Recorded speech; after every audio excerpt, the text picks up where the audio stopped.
Hello, this is Brandon Cook. I am part of M144 Calculus 1. We meet on Tuesdays and Thursdays at 12:45 to 2:20, and I'm going to be solving a few equations.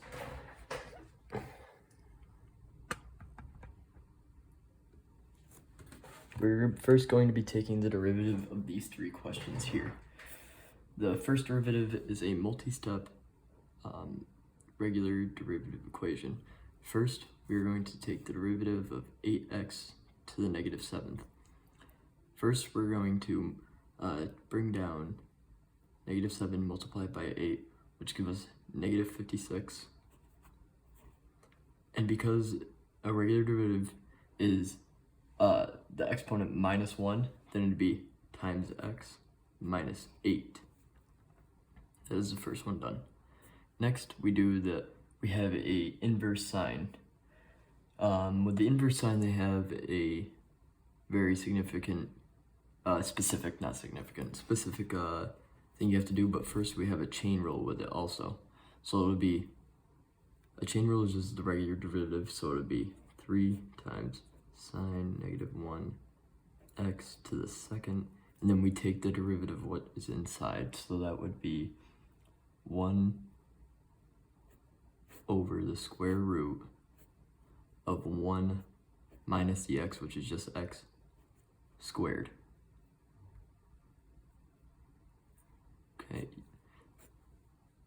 which this can be simplified to 3 inverse sine x squared over square root of 1 minus x, but we're gonna x squared, but we're gonna leave it, we're just gonna leave it at that.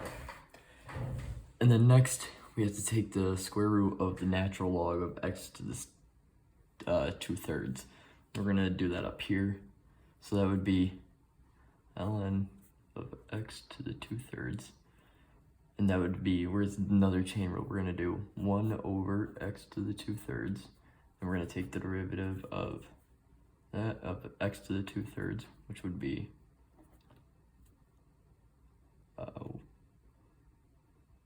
it'd be 2 over 3x to the 1/3. And then we're gonna have to multiply them together to, this is more to simplify for this. So this would be the normal answer. I'm just gonna finish writing this. There we go. The normal answer would be 1 over x to the 2/3 times 2/3 x to the 1/3, but I'm going to simplify natural log just to clean it up a little bit. So it'd be negative 56 x to the negative 8th. Here we can simplify this too. So it'd be 3 times sine negative 1 x squared over square root of 1 minus x squared plus 2/3 x, and it's 2/3 x because this times this equals, this is a whole x now, so this would be 2 over 3x, because 1/3 times x to the 1/3 times x to the 2/3 would just equals x to the 1. All right, next question is 1 over the square root of 6x squared plus 4a. This is not a note, hang on, notes, sorry. Check the camera. Oh my goodness. All right. So this looks like I could just, I did this too.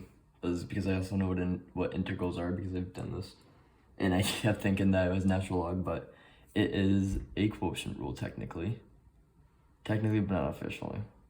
Keep doing it. It's actually a chain rule. My bad. So it is, we're going to take the derivative down here. It is 6x squared minus 4a. That is to the negative 1/2, because we have inverted it so that it is no longer underneath 1. It is in the negative 1/2 now. Yep.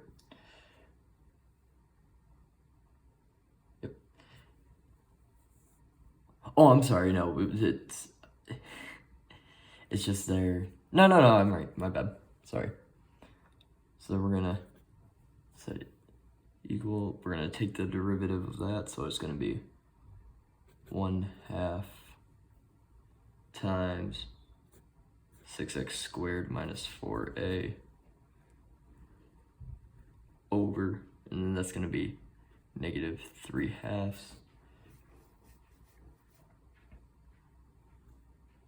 And then that's the inside, and that would be the outside, so that's 1 over negative 2 6x squared minus 4a to 3/2. Now we're going to do the inside, which is 6x squared minus 4a. So that was the square root right there. So this will equal, so the derivative of these two are constants. So they're gonna go, so the derivative of this is just 12x. So it's 1 over, or negative 1, sorry, 2 times 6x squared minus 4a to 3/2 times 12x. So that would just be 12x, negative 12x times 2 6x squared minus 4a, which could be simplified once more into 6x over 6x squared minus 4a. Okay. Next question. We have a quotient rule here. I'm a little iffy about quotient rules. I like them and I hate them sometimes. Hate's a strong word, and I use it in this case for a reason. So remember, low, d high, high, d low. That's how I remember it, and then it's over low squared. Nice easy trick right there. Also, it's catchy, it gets stuck in your brain. So that in this case it would be low d high, so it's the derivative of the cotangent, which is negative cosecant squared x times e to the third e to 3x. And then the derivative of the low would be 3e to the 3x times cotangent x, which is all over e to the 3x squared. We're just going to leave that one like that because I'm not very confident on my abilities to simplify that personally. All right, next question. Actually, I'll pull this down for a sec. Let's just see the question. An object at the end of a vertical spring is stretched 5 centimeters beyond its rest position and released at a time t equals 0 and observed for 2 seconds as it bounces up and down. Its position at time t is given by that equation. We're going to find the velocity, the acceleration, then we're going to state how fast the object is the spring is moving at 1.5 seconds, and we're going to find the equation for the tangent line to the function st at t equals 1.5 seconds. Wonderful! Oh my goodness, I got a little high energy right there. Sorry about that. Make sure we can see still. Man, I love filming on a phone camera. It's great. Okay, so first we're taking the derivative of 5 cosine 2 pi x. And we have we don't have a product rule here because the derivative of this is 0 and always will be 0. So if we do that, then it would just equal 0. So we're just going to take this out and we're going to do a normal derivative of cosine.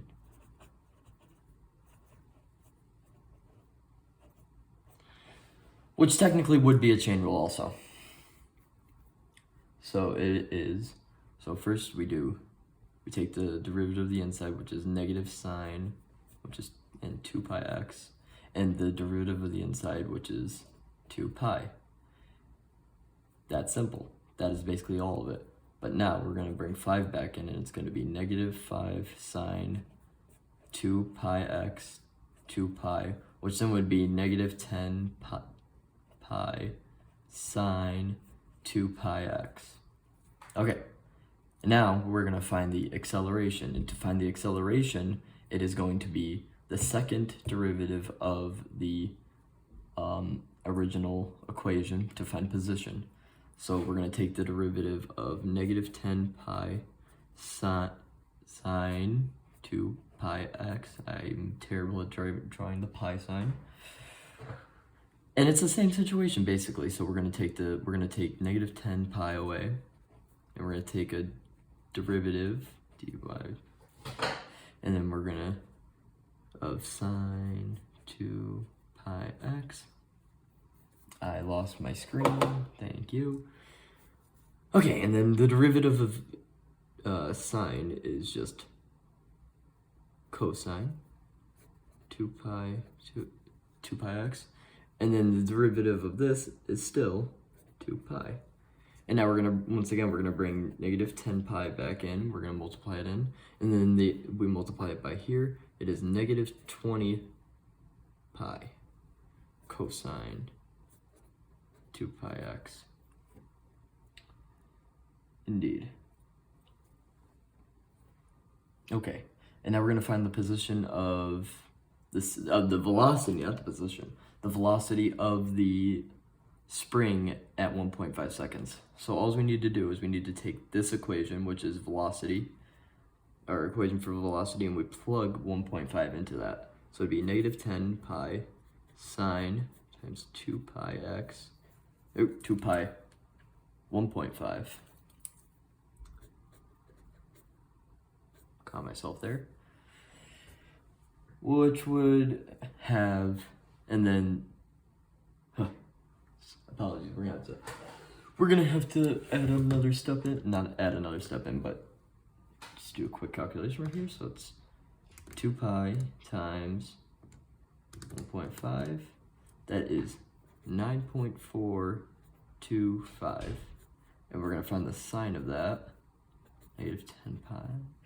The sine of that is, I'm just gonna do it out, can't read my own handwriting, negative 2.306 times 10 to the negative 10th, that's 10 times negative 10 pi,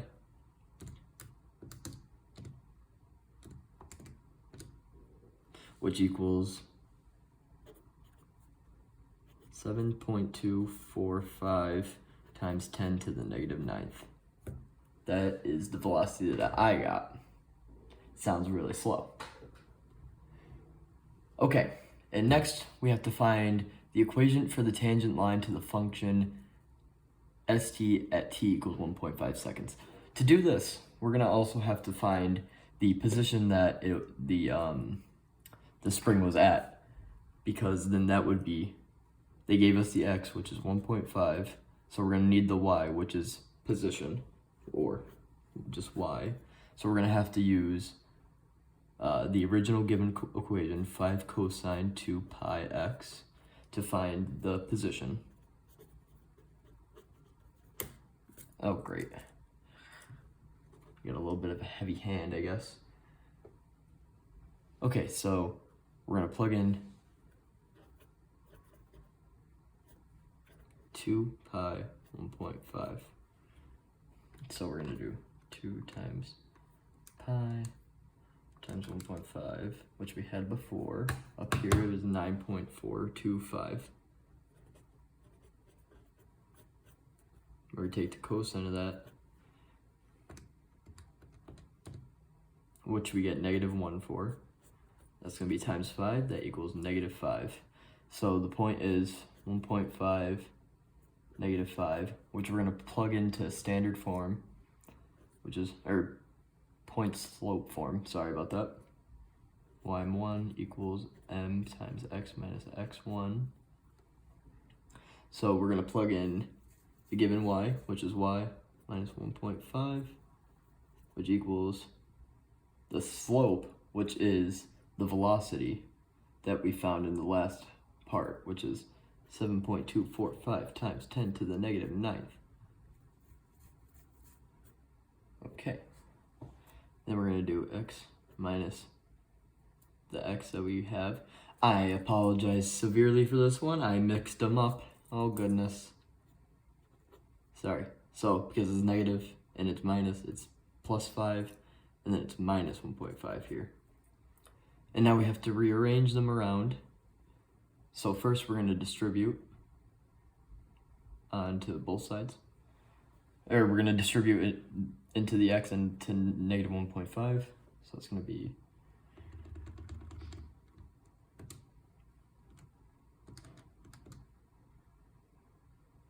so it's 1.0867 times 10 to the negative 8th.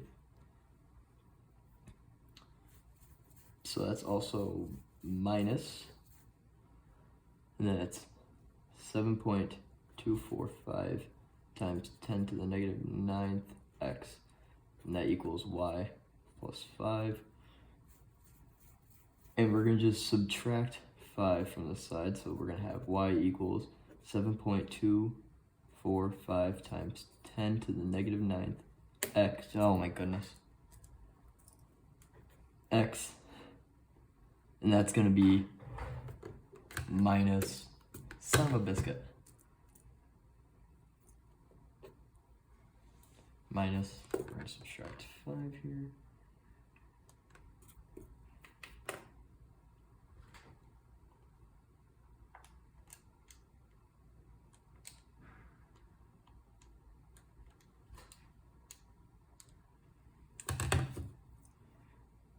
$5.00001. Oh, I apologize. I did that backwards. It's 4.99. That's the equation. That is the work done. I am Brandon Cook, part of M144 Calculus. Meet on Tuesdays and Thursdays at 12:45 until 2:20. Signing off.